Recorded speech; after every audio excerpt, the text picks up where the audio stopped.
Greetings, beloved ones, greetings. The young master of happiness once more draws close,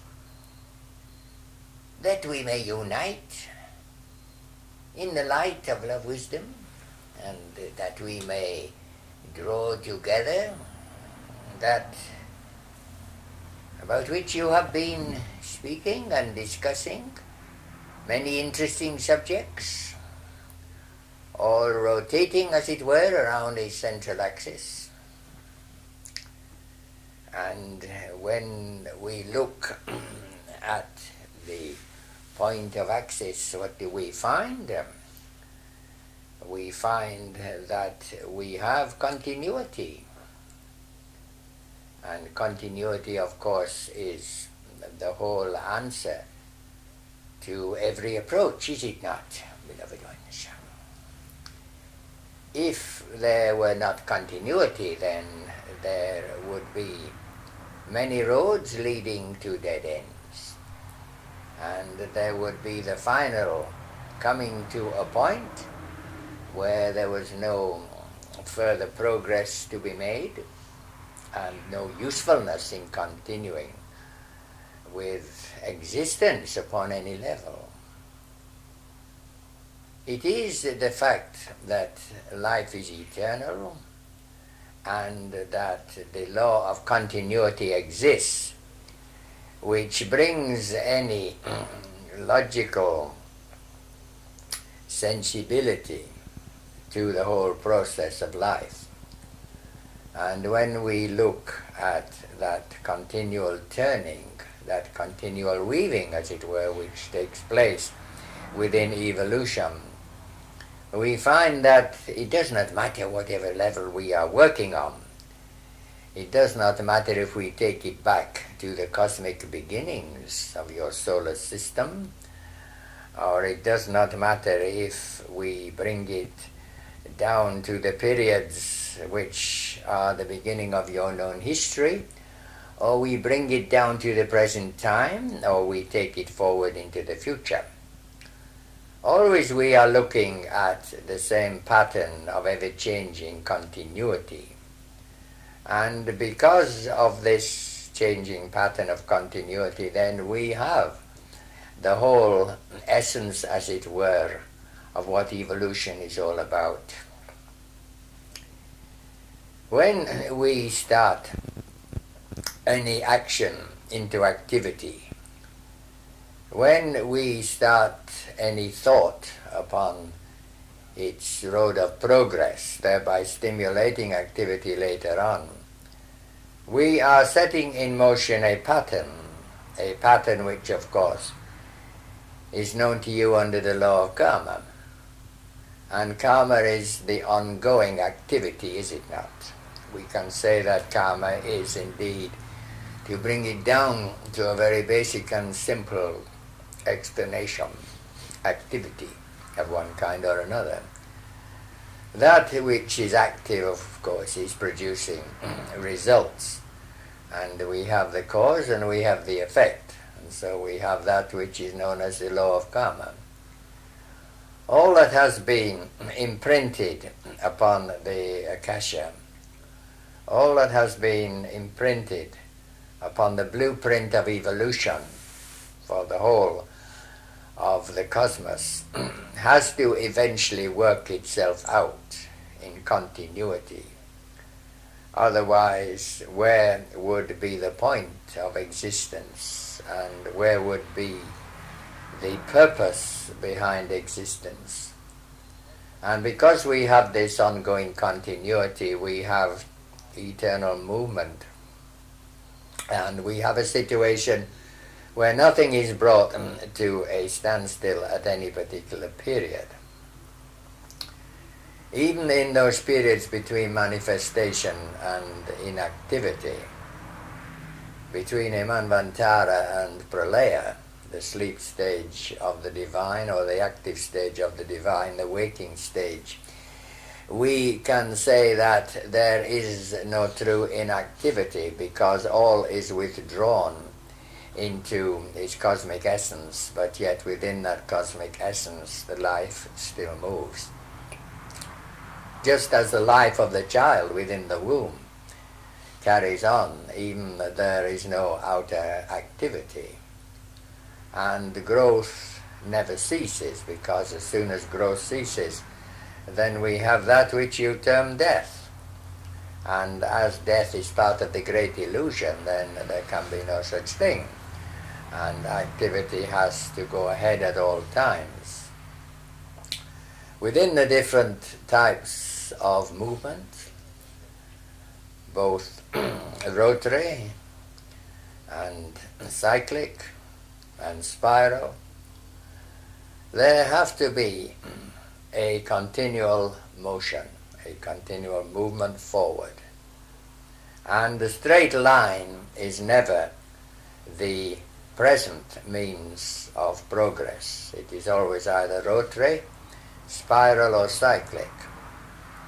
And cyclic, of course, is merely a generic name which covers all all movement, either rotary or spiral.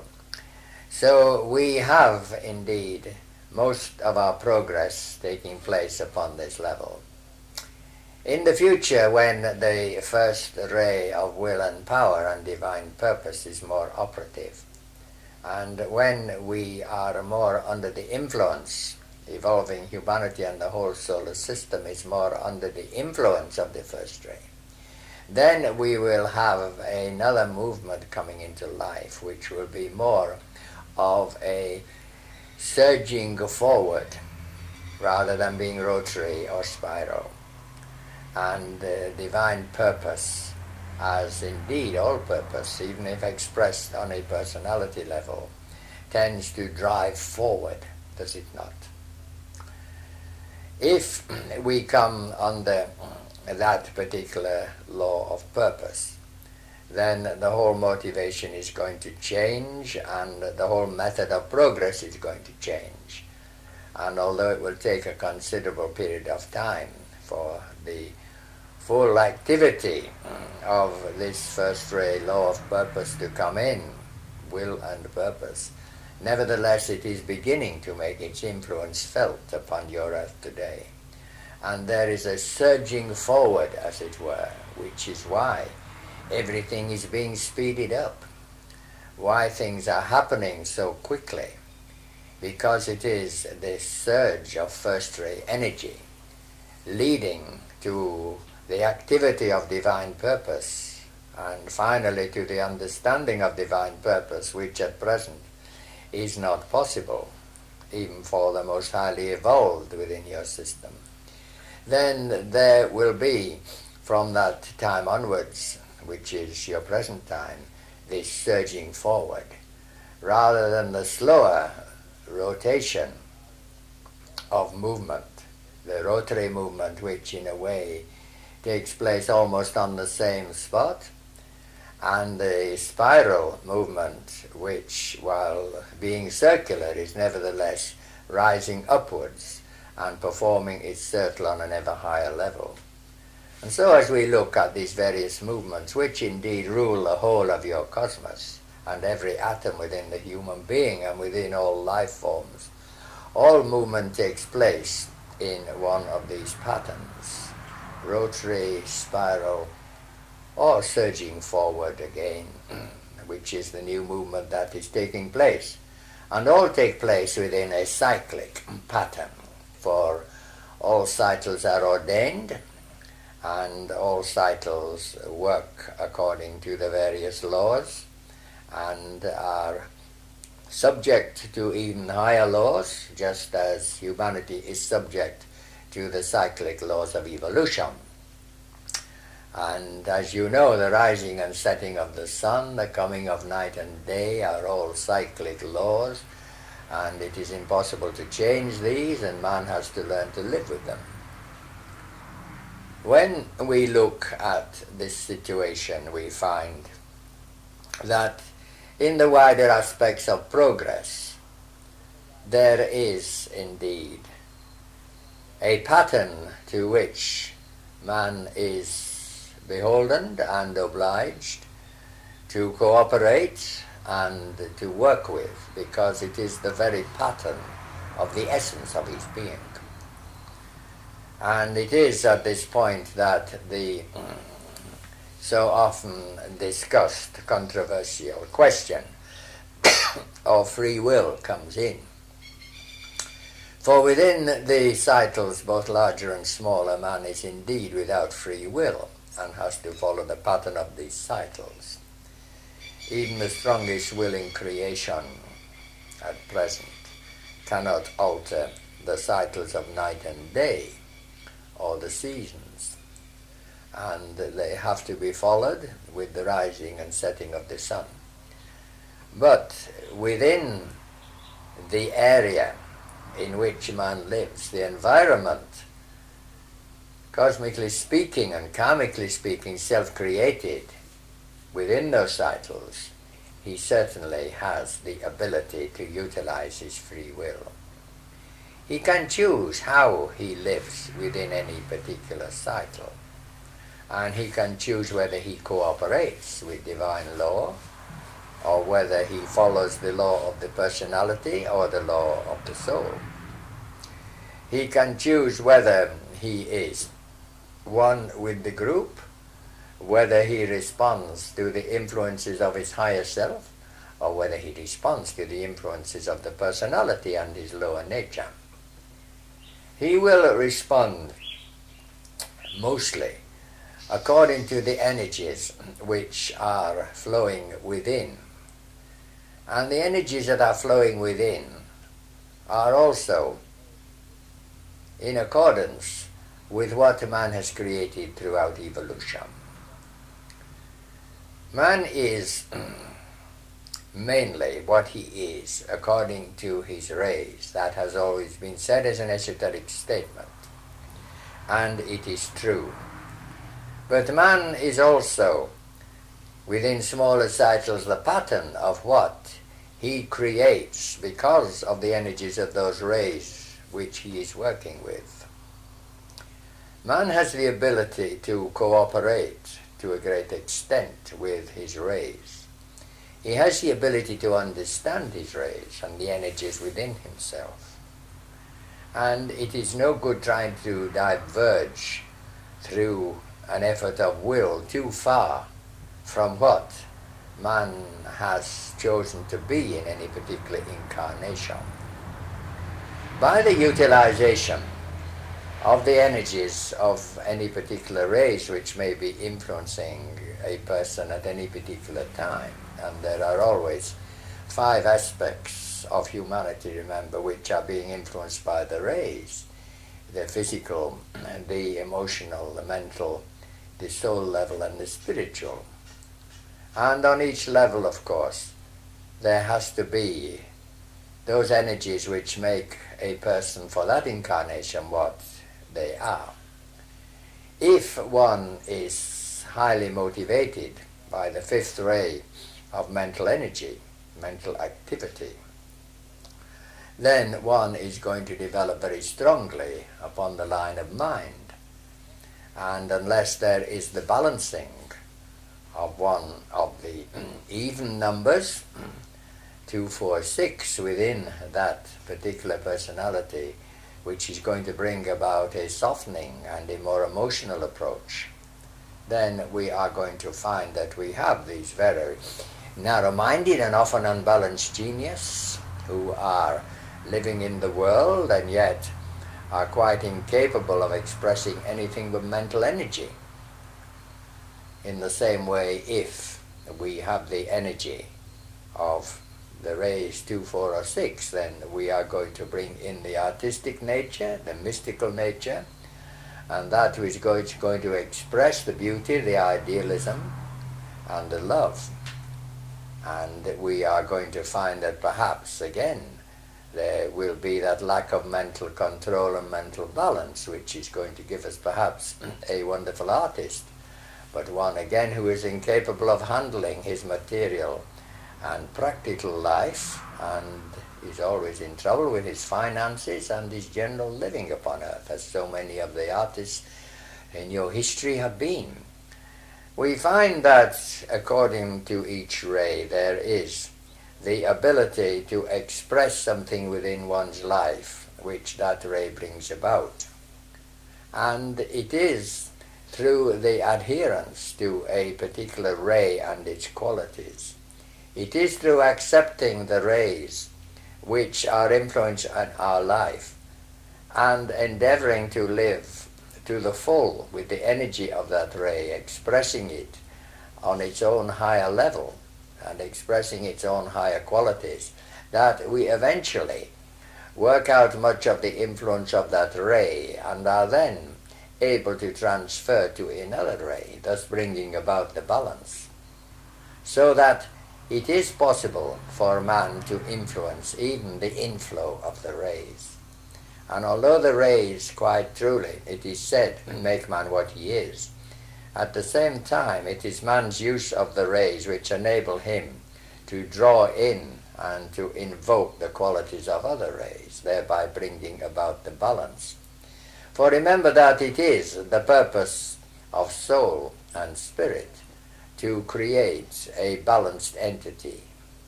And the rays are not immutable in the fact that they cannot change, or to be more accurate, the rays do not change only as they cycle through the constellations, through the heavens, and impinge upon earth. But what it is more true to say is that man can indeed change his approach to the rays, so that as he begins to work with those energies within him, as he recognizes what he is, and he utilizes to the full what he is, rather than trying to be that which he is not, then he earns the right, as it were, to draw in, to invoke the power of a balancing ray.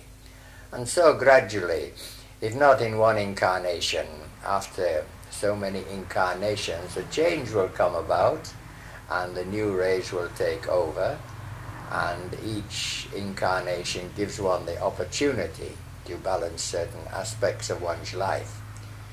In your present cycle of evolution, in the age of what you call Aquarius, there is the opportunity to draw in that first ray energy and to utilize the fifth ray energy of mind, and also to bring about a coordination of the love wisdom which synthesizes all. And in bringing about those aspects, one is reaching out and beginning to absorb the approaching first ray energy. And through this energy one is able to gain a little of the willpower of spiritual quality and of one's own linkage with that spiritual quality, in order to express that divine will according to the plan and according to the way that evolution is intended. And if one is able to do this, if one is able to forge for oneself a link with the highest aspect of one's own nature, if one is able to say, to revert to the subjects about which you were speaking, I am at present working with the qualities and the energies of a female incarnation, or I am at present working with the energies and qualities of a male incarnation. Therefore, within those qualities and within that particular form energized by male or female energy, I am able to make certain adjustments. I am able to expand to a certain degree. I am able to change limitations for strength. And I am able to gain the power to work more fully as a divine being and as a united whole. But yet at the same time, because I am working on a ray of negative female energy or positive male energy, the changes that are possible to bring about will be made along those lines, and they cannot be made by trying to express an energy which truly is not flowing into that particular person. If one is within a male incarnation, then the dominant energy will be male, providing that one has not become completely perverted and distorted along the way and is expressing a male personality perhaps in a female form or vice versa. But with the average person, the approach of the incoming energies will motivate into activity certain aspects of their nature, whether they be male or female.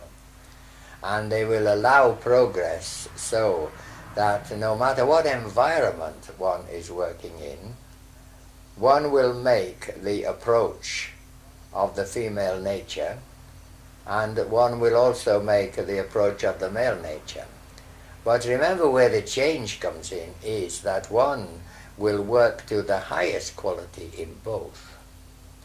And in trying to change the energy from one polarity to another, one merely confuses the whole issue, and one reaches a state of confusion where one does not recognize exactly what one is.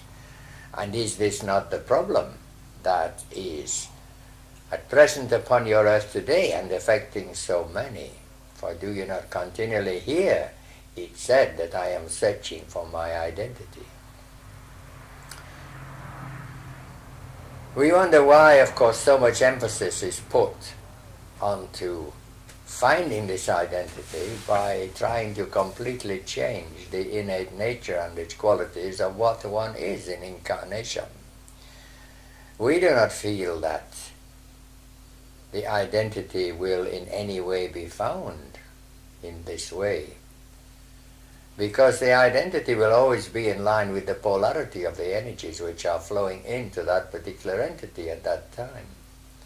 And to search for them along a line of the opposite energy, the male if one is a female, or the female if one is a male, is only to cross the energies, as it were, and thereby to create confusion, until in time one will not truly know whether one is male or female. And again, is this not what is happening upon your earth today? And why the problems of homosexuality are becoming so rampant? How many of those who are now drifting into relationships with their own sex have brought this about by crossing those very energies, by insisting on working towards an energy which is not rightfully theirs in this incarnation, but which may have been rightfully theirs in a different form in a past incarnation. So, if one does not recognize the difference of accomplishment in each incarnation, then one is indeed walking on dangerous and confusing ground, because the experiences of one incarnation normally come to an end with that incarnation. And it is only if one insists on holding on to them and carrying the residue, the thought form of them, as it were, into another incarnation, that one creates a crossing of wires, as it were, a crossing of energies, and the resultant confusion, even to the point of getting to a stage where one does not truly recognize what sex one is supposed to be at that particular time. It has been said that we are all heading for androgyny, and this is true. But remember that we have to make every approach, no matter where we are going, within the laws, within the cycles, and within the available energy. And this is the whole difference between evolutionary progress, spiritual unfoldment, and self-willed driving forward into a confusion of experiences which merely create conflict. And many today, of course, are creating their difficulties and are experiencing difficulties created in the past because of the constant self-drive on a personality level for certain aspects of living and for certain experiences, many of which perhaps are not at all necessary and are merely a stimulation to the glamour and illusion which already surrounds the entities of Earth. So if one decides to hold on to the past, if one decides to keep continuing experiences of the past and their residue into the future, then one is indeed sentencing oneself. One is one's own judge and jury and executioner. And one is sentencing oneself to whatever sentence one hands down. And that sentence can be imprisonment in incarnation, going round and round with that rotary movement when one should have moved into the spiral energy and the spiral movement and be rising upwards with each turn of the energy. One can stay where one is for a considerable period of time if that is what one chooses, until of course the law of cycles and the law of karma automatically moves one either upwards or to the side. If one is moved to the side, then one again is moved out of one's line of approach, maybe onto a more pure line of approach, or maybe into disintegration, according to how one sees it. But nevertheless, one is moved, and this may take a considerable period of time, and many lifetimes are passed with little progress being made, while one just inculcates that which has been created in the past and which no longer serves any future, any good purpose, any constructive purpose. So that we find that as we begin to learn about the energies which are within us, and as we begin to accept ourselves for what we are at any particular time, recognizing always that we have a potential, that we are heading for ultimate unity and synthesis, that we are heading for oneness, but in the meantime, that progress has to be made along organized channels and along lawful channels. And if we do not recognize the laws which operate within ourselves, and if we do not recognize as we go further along the path that indeed we are the law, and the old saying, esoterically understood and so often misinterpreted, do what thou wilt is the only law, eventually becomes operative.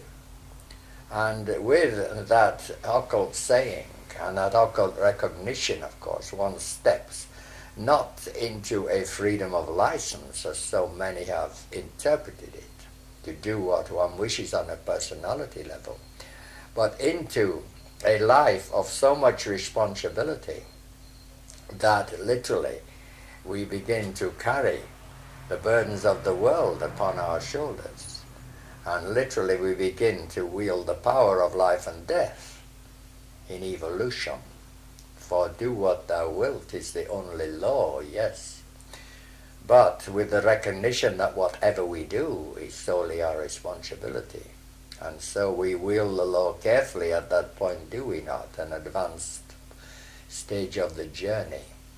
And because we recognize that to do what we wilt is the only law, we are very careful not to break that law, because indeed the penalty is very heavy. So in remembering these things, you will hear often these statements made by ignorant people who have either distorted the meaning or have merely accepted without thinking the meaning put on it by other ignorant people.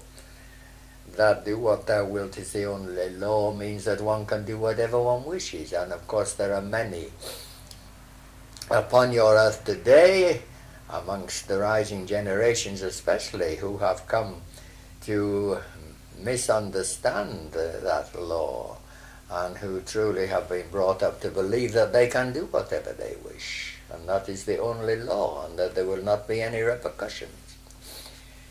when they begin to learn through suffering that they have a very incorrect meaning to that statement, then they will begin to gain a little wisdom. And that wisdom, of course, will merge with love, which often they already have, and they will become working disciples of the future. But only when the recognition of the meaning of that law falls into place. It is part of the new first-ray energy, and eventually all humanity will come to the recognition that first of all one follows the law, remembering, of course, that laws are but the living emanation of beings. No matter how high the cosmic level may be on which those beings are radiating, that they radiate their own qualities which become the law.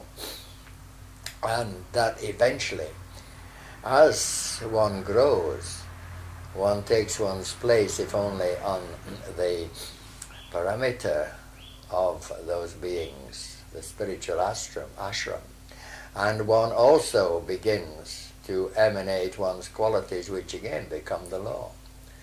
And so from keeping the law, we become the law.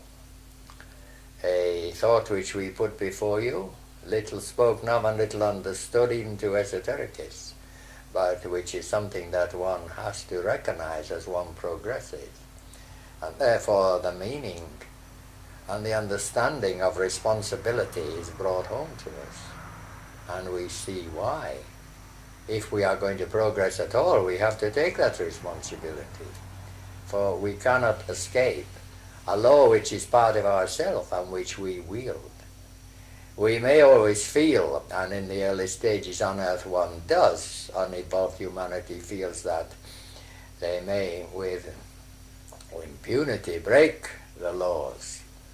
And as far as man-made rules and laws are concerned, they can, although there is always a punishment and a penalty, which one has to balance up even this breaking of a law. But when one comes up against cosmic laws which are truly emanating from ourselves, as we become part of the whole, then how can we break or diverge from what we have created? Think about it. That is when real responsibility begins. When one truly recognizes that one not only has responsibility to the law, but one is the law. And do what one wilt is the only law. So, having placed before you this important piece of esoteric knowledge, which will become more important to you as you progress and as the recognition is born in on you, without anyone telling you that you are the law, then you will find that you will move forward, and you will find that the progress that you will make will be along your own line of energy, and that you will not try to usurp your position outside that line of energy, and that you will allow others to work along their particular line of energy, not expecting a male to be as a female or a female to be as a male, but recognizing that because of the different energies and the different purpose of their creation, each one to merge and intermingle and cooperate with the other, each one incomplete without the other, then the true purpose of the separation of the sexes will become more obvious. And the eternal battle, which has gone on so long between the sexes, will gradually die out, because the recognition of need, the recognition of wholeness, the recognition of incompletion without the opposite sexual energy will again be recognized, and therefore one will find that there is no blame and no cause for resentment on either side, that there is merely each one augmenting what is lacking in the other, the bringing together of two separated halves, which eventually, yes, in the future will merge so closely they will become one, and the separation will be finished. But the endless eons of time that have been spent learning in that separation will carry their qualities into the united whole of that augmented being. And therefore one will find that one could not have returned to that androgynous state with complete knowledge through experience if one had not first been separated. So divide and conquer, they say upon your earth, do they not? Once again a distortion of an esoteric saying, because by dividing the spiritual wholeness and bringing it down into incarnation for so long, one truly learns to conquer each level of existence. One learns to conquer matter, the substance of materialism, one learns to conquer the astral worlds, and one learns to conquer the mind. And then, having divided and conquered, of course, one can return to the wholeness of androgyny.